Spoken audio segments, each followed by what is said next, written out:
ஓம் சாந்தி. அவ்யக்த முரளி 31/5/1977. அவ்யக்த பாப்தாதா, மதுபன். உலக நன்மை செய்வதற்கான சுலபமான வழி உயர்ந்த எண்ணங்களின் ஒருமுகப்பட்ட நிலை. தன்னுடைய நிராகார அதாவது உடலற்ற மற்றும் சாக்கார அதாவது உடலில் இருக்கும் இரண்டு நிலைகளையும் மிக நல்ல முறையில் தெரிஞ்சு கொண்டிருக்கீங்களா அப்படின்னு கேட்குறாங்க பாபா. இரண்டு நிலைகளிலுமே நிலைத்திருப்பது சுலபமாக அனுபவமாகுதான் கேட்குறாங்க. அல்லது சாக்கார நிலையில் நிலைத்திருப்பது சுலபமாக இருக்குது மற்றும் நிராகார நிலையில் நிலைத்திருப்பதில் கடினம் அனுபவமாகுதா அப்படின்னு கேட்குறாங்க. நினைச்சிங்க மற்றும் நிலைத்திருக்கீங்க.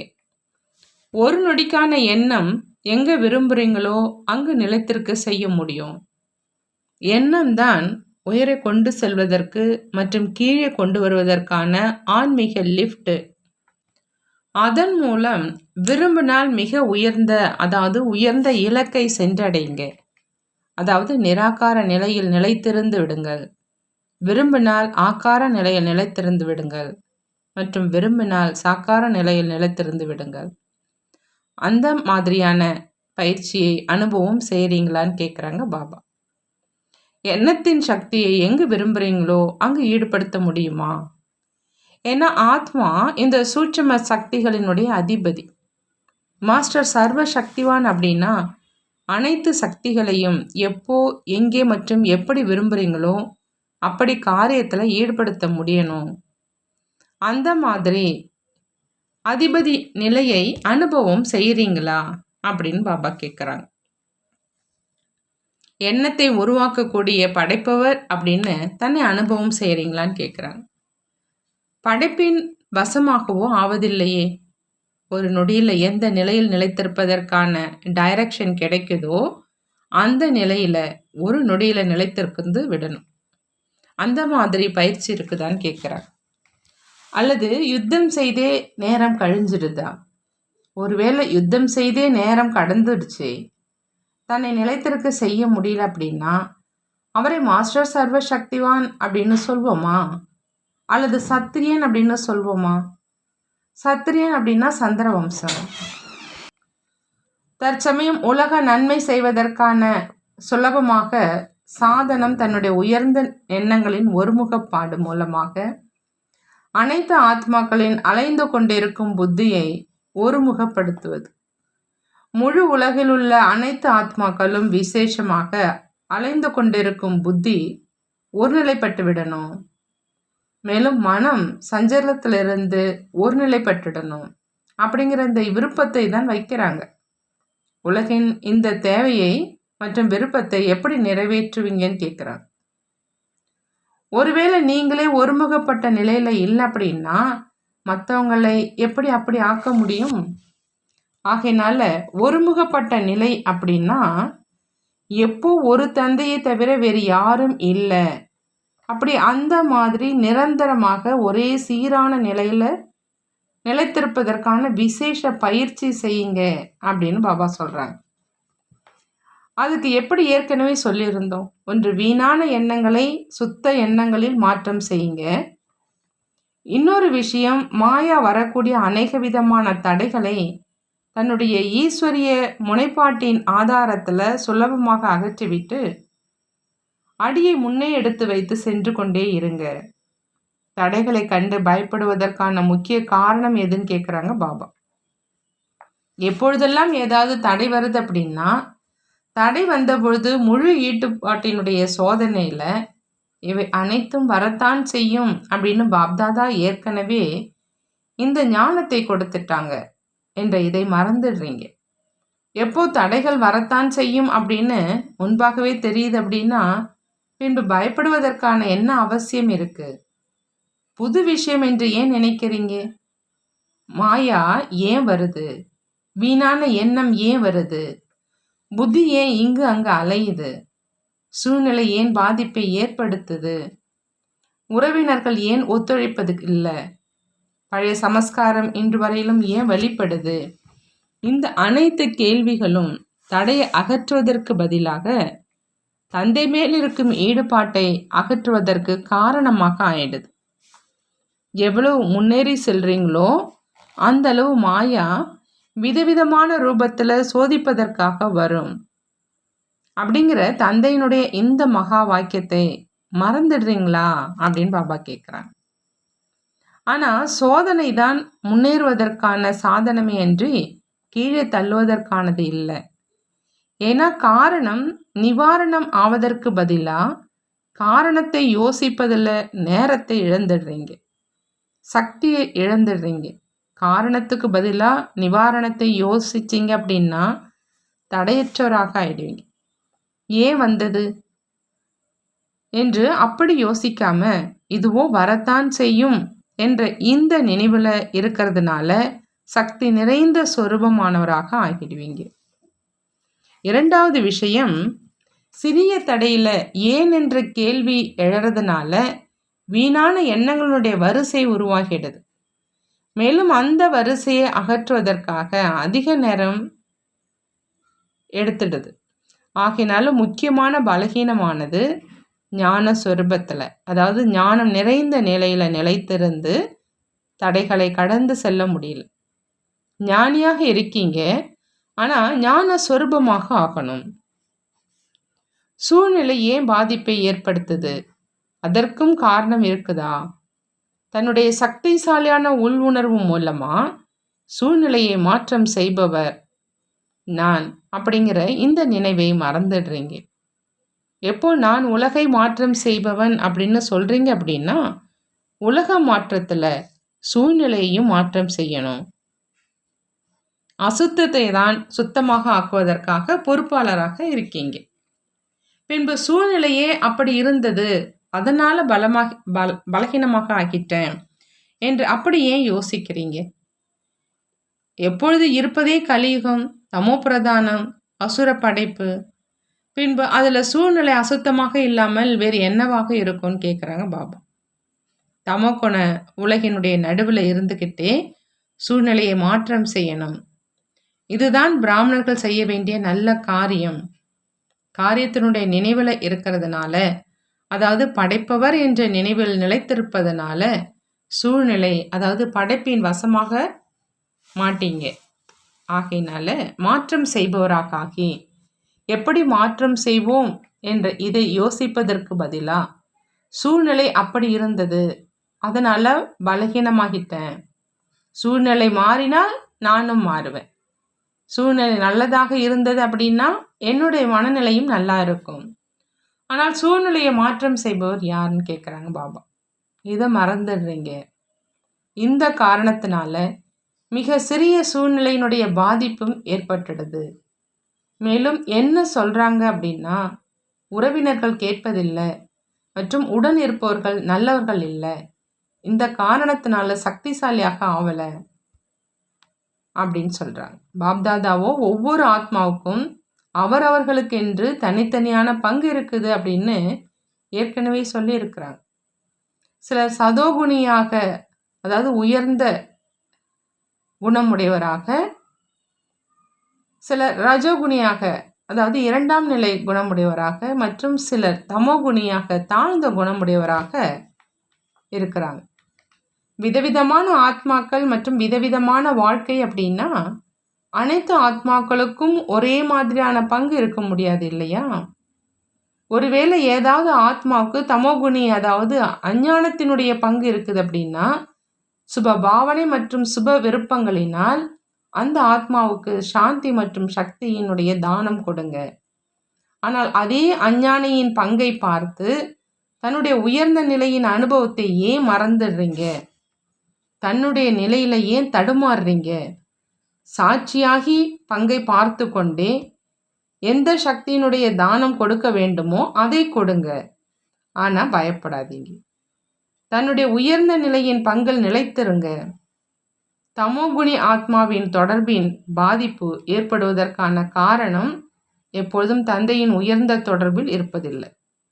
எப்பொழுதும் உயர்ந்த தொடர்பில் இருக்கக்கூடியவர்கள் மேல் மற்ற தொடர்பினுடைய பாதிப்பு ஏற்பட முடியாது.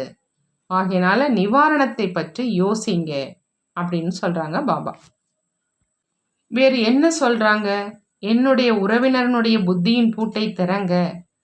தந்தை அனைத்து ஆத்மாக்களினுடைய புத்தியின் பூட்டை திறப்பதற்கான சாவியை குழந்தைகளிடம் முன்பாகவே கொடுத்து விட்டார். ஆகையினால ஏன் சாவியை உபயோகிப்பது இல்லை அப்படின்னு கேட்குறாங்க பாபா. தன்னுடைய காரியத்தை மறக்கிற காரணத்தினால பாபா நீங்களே இவருடைய புத்தியின் பூட்டை திறங்க மற்றும் புத்தியை பரிவர்த்தனை செய்யுங்க அப்படின்னு தந்தைக்கும் அடிக்கடி நினைவூட்டுறாங்க. தந்தையும் அனைத்து ஆத்மாக்கள் அப்படிங்கிற அந்த குழந்தைகளுக்காக எப்பொழுதுமே உலக நன்மை செய்பவராக இருக்கவே இருக்கிறார். பிறகு அடிக்கடி ஏன் நினைவூட்டுறீங்க? தந்தையை தனக்கு சமமாக மறப்பவர் என்று நினைத்தீர்களா என்ன? சொல்வதற்கும் அவசியமே இல்லை. எவ்வளவு உங்களுக்கு தன்னுடைய எல்லைக்குட்பட்ட பங்கின் உறவின் சிந்தனை இருக்குது. ஆனால் தந்தையோ எப்பொழுதும் குழந்தைகளின் சம்பந்தத்தில் இருப்பவர். அப்படின்னா தந்தை குழந்தைகளை மறக்க முடியாது. ஆனால் ஒவ்வொரு ஆத்மாவுக்கும் அவங்களுடைய நேரத்திற்கான பங்கு இருக்குது. சிலருக்கு தொடக்கத்தில் பங்கு இருக்குது, சிலருக்கு இடையில, சிலருக்கு கடைசியில் பங்கு இருக்குது, சிலருக்கு பக்தியினுடைய பங்கு இருக்குது, சிலருக்கு ஞானத்தினுடைய பங்கு இருக்குது. ஆகவே பூட்டு எப்பொழுது திறக்கும் அப்படின்னு அடிக்கடி கவலைப்படாதீங்க. ஆனால் பூட்டை திறப்பதற்கான சாதனம் தன்னுடைய மனதின் எண்ணம் மூலமாக, சேவை மற்றும் தன்னுடைய உள் உணர்வு மூலமாக சூழ்நிலையை மாற்றம் செய்வதற்கான சேவை. தன்னுடைய வாழ்க்கையின் மாற்றம் மூலமா ஆத்மாக்களை பரிவர்த்தனை செய்யும் சேவையின் கடமையை நிறைவேற்றி கொண்டே செல்லுங்க. இப்பொழுது பூட்டை திறங்க, பூட்டை திறங்க அப்படின்னு அடிக்கடி சொல்லாதீங்க. உங்களுடைய பூட்டை திறந்தீங்க அப்படின்னா அவங்களுடைய இது திறந்துடும். முக்கியமாக ஏன் யோகா வர்றதில்லை, பூட்டு ஏன் திறப்பதில்லை மற்றும் மாயா ஏன் வருது அப்படின்னு இந்த 3 விஷயங்களை அடிக்கடி எழுதுறீங்க. மிக அதிகமாக யோசிக்கிறீங்க. ஆகையினால மாயாவிற்கும் மகிழ்ச்சி ஏற்படுது. எப்படி மல்யுத்தத்திலும் ஒருவேளை கொஞ்சமாவது விழ ஆரம்பிச்சாங்க அப்படின்னா மகிழ்ச்சி வருது. மேலும் விழ வைத்து மேலே அமர வேண்டும் என்று மகிழ்ச்சி வருது. அப்படி மாயா வந்துவிட்டது. மாயா ஏன் வந்தது அப்படின்னு யோசிக்கிறீங்க அப்படின்னா பயந்திருப்பதை பார்த்து மாயா தாக்கிடுது. ஆகையினால மாயா வரத்தான் செய்யும் என்று ஏற்கனவே கூறியிருக்கிறோம். மாயா வருவது என்றால் வெற்றி அடைபவர் ஆவதற்காக காரணமானது. சக்திகளினுடைய பிராப்தியை அனுபவத்தில் கொண்டு வருவதற்காக மாயா காரணமாகுது. ஒருவேளை எதிரி இல்லை அப்படின்னா வெற்றி அடைந்தார் என்று எப்படி சொல்ல முடியும்? வெற்றி ரத்தனமாக ஆவதற்காக மாயாவின் இந்த சிறு சிறு ரூபம் இது.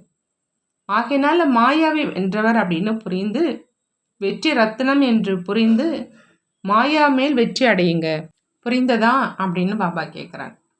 நீங்கள் மாஸ்டர் சர்வ சக்திவான் ஆவீங்க, பலகீனமானவர் ஆகாதீங்க, மாயாவுக்கு சவால் விடுபவர் ஆகுங்கன்னு சொல்கிறாங்க பாபா. நல்லது.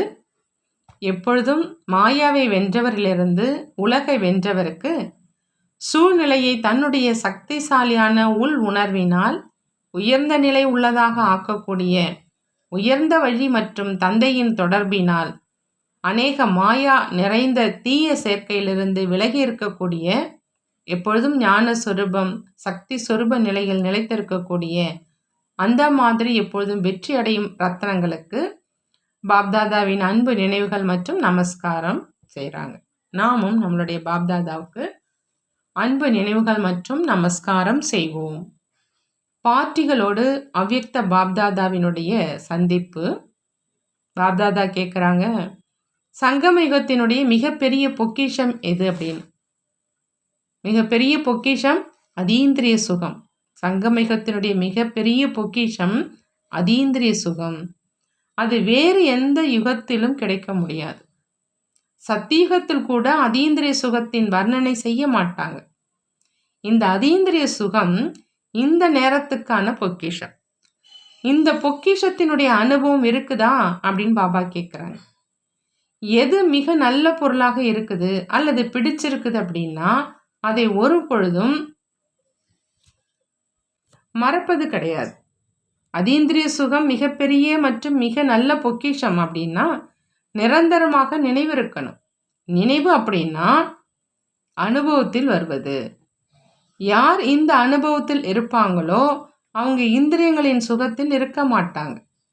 யார் எப்பொழுதும் அதீந்திரிய சுகத்தில் இருப்பதில்லையோ அவங்க இந்திரியங்களினுடைய சுகத்தின் பக்கம் ஈர்க்கப்பட்டுடுறாங்க.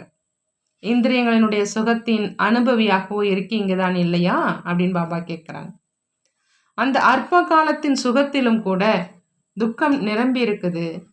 எப்படி இன்றைய நாட்கள்ல கசப்பான மருந்துக்கு மேல் இனிப்பை பூசிடுறாங்க, அப்படி இந்த இந்திரியங்களுடைய சுகம் கொடுப்பதாக தென்படுது. ஆனால் உண்மையில் அது என்ன அப்படின்னு கேட்குறாங்க பாபா.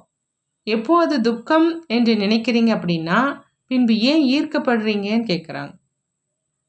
எப்பொழுதும் தன்னை முக்கியமான கதாபாத்திரம் ஏற்று செய்பவர் என்று புரிந்து நடந்து கொள்கிறீர்களான்னு கேட்குறாங்க. யார் முக்கியமான நடிகராக இருப்பாங்களோ அவங்களுடைய ஒவ்வொரு நடிப்பும் விசேஷமாக இருக்கும். அப்படி உங்களுக்கும் ஒவ்வொரு செயலின் மேல் அந்த அளவு கவனம் இருக்குதான்னு கேட்குறாங்க. எந்த ஒரு காரியமும் சாதாரணமானதாக இருக்க வேண்டாம்.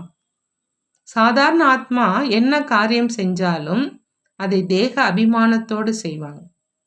விசேஷ ஆத்மா ஆத்ம அபிமானியாகி காரியம் செய்வாங்க. ஆத்ம அபிமானியாகி தன்னுடைய பங்கை செய்வதின் ரிசல்ட்டாக என்ன இருக்கும் கேட்குறாங்க. அவர் தானும் திருப்தியாக மற்றும் அனைவரும் அவர் மேல் திருப்தியாக இருப்பாங்க. யார் நல்ல நடிப்பை செய்கிறாங்களோ அவரை பார்த்து அனைவரும் ஒன்ஸ் மோர் அப்படின்னு சொல்லுவாங்க. அப்படி அனைவருடைய திருப்தி அடைவராக இருப்பது என்றால் ஒன்ஸ் மோர் என்று சொல்வது. தன் மேல் திருப்தியாக இருப்பது மட்டும் பெரிய விஷயம் கிடையாது. ஆனால் தானும் திருப்தியாக இருந்து மற்றவர்களையும் திருப்திப்படுத்துவது, இதுதான் முழுமையான ஸ்லோகன். அது எப்பொழுது ஆத்ம அபிமானியாகி விசேஷமாக பங்கை செய்வீங்களோ அப்போதான் இருக்க முடியும். அந்த மாதிரி பங்கை செய்வதில் மகிழ்ச்சியும் வரும், குஷியும் இருக்கும் சொல்றாங்க பாபா. எப்பொழுதும் தன்னுடைய உயர்ந்த சுயமரியாதை ஆகிய மாஸ்டர் சர்வ சக்திவானின் நினைவில் இருக்கீங்களா அப்படின்னு கேட்குறாங்க பாபா. மிக நல்ல சுயமரியாதை எது? மாஸ்டர் சர்வ சக்திவான். எப்படி ஏதாவது ஒரு பெரிய அதிகாரி அல்லது ராஜா இருக்கிறாங்க அப்படின்னா எப்போ அவங்க சுயமரியாதையினுடைய ஆசனத்தில் அமர்றாங்கன்னா மற்றவர்களும் அவங்களுக்கு மரியாதை கொடுப்பாங்க இல்லையா? ஒருவேளை அவரே இருக்கையில் அமரலன்னா அவருடைய ஆணையை யாரும் ஏற்று செய்ய மாட்டாங்க. அதே மாதிரி எதுவரை நீங்கள் உங்களுடைய சுயமரியாதையினுடைய ஆசனத்தில் இல்லை அப்படின்னா மாயாவும் உங்கள் எதிரில் அடிபணியாது. ஏன்னா இவர் ஆசனத்தில் அமரல என்று அதற்கும் தெரியும். ஆசனத்தில் அமர்வது என்றால் தன்னை மாஸ்டர் சர்வ சக்திவான் என்று நினைப்பது. ஆசனத்தில் அமர்வது என்றால் தன்னை சர்வ சக்திவான் என்று நினைப்பது. சங்கம யுகம்தான் உடனடி பலன் கொடுப்பது.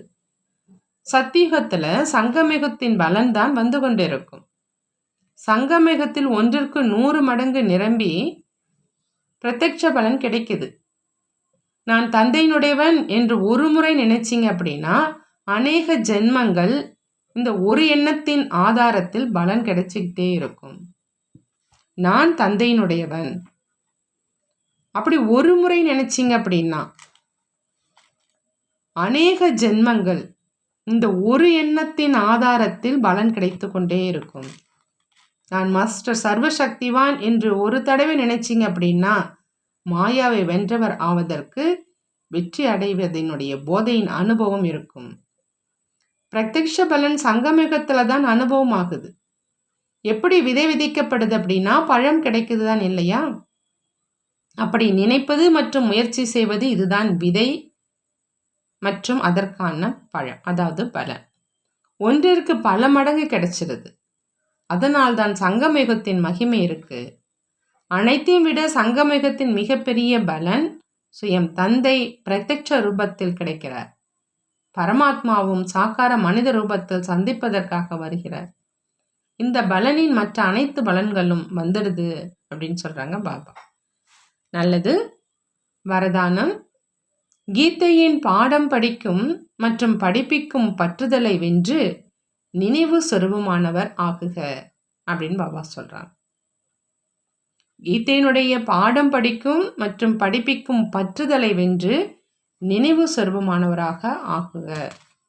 கீதை ஞானத்தின் முதல் பாடம் உடலற்ற ஆத்மா ஆகுக மற்றும் கடைசி பாடம் பற்றுதலை வென்று நினைவு சொர்பமானவர் ஆகுங்கள். கீதையினுடைய முதல் பாடம் பாபா என்ன சொல்கிறாங்கன்னா உடலற்ற ஆத்மாவாக ஆகணும். மற்றும் கடைசி பாடமாக பாபா சொல்கிறது பற்றுதலை வென்று நினைவு சொர்பமானவராக ஆகணும். முதல் பாடம் விதி மற்றும் கடைசி பாடம் விதி மூலம் சித்தி. முதல் பாடம் என்பது விதி, கடைசி பாடம் விதி மூலமாக சித்தி. அப்படி ஒவ்வொரு நேரமும் முதல்ல நீங்கள் இந்த பாடத்தை படிங்க, பிறகு மற்றவர்களுக்கு படிப்பீங்க. நீங்கள் அந்த மாதிரி உயர்ந்த காரியம் செய்து காண்பீங்க. உங்களுடைய உயர்ந்த காரியத்தை பார்த்து அநேக ஆத்மாக்கள் உயர்ந்த காரியம் செய்து தன்னுடைய பாக்கிய ரேகையை உயர்ந்ததாக ஆக்கி கொள்ளட்டும் அப்படின்னு சொல்கிறாங்க பாபா. ஸ்லோகன்: பரமாத்மா அன்பில் மூழ்கி இருந்தீங்க அப்படின்னா கடின உழைப்பிலிருந்து விடுபட்டுடுவீங்க. கடின உழைப்பிலிருந்து விடுபடணும் அப்படின்னா பரமாத்மாவுடைய அன்பில் மூழ்கி இருக்கணும்னு சொல்கிறாங்க பாபா. நல்லது. ஓம் சாந்தி. நன்றி பாபா, நன்றி.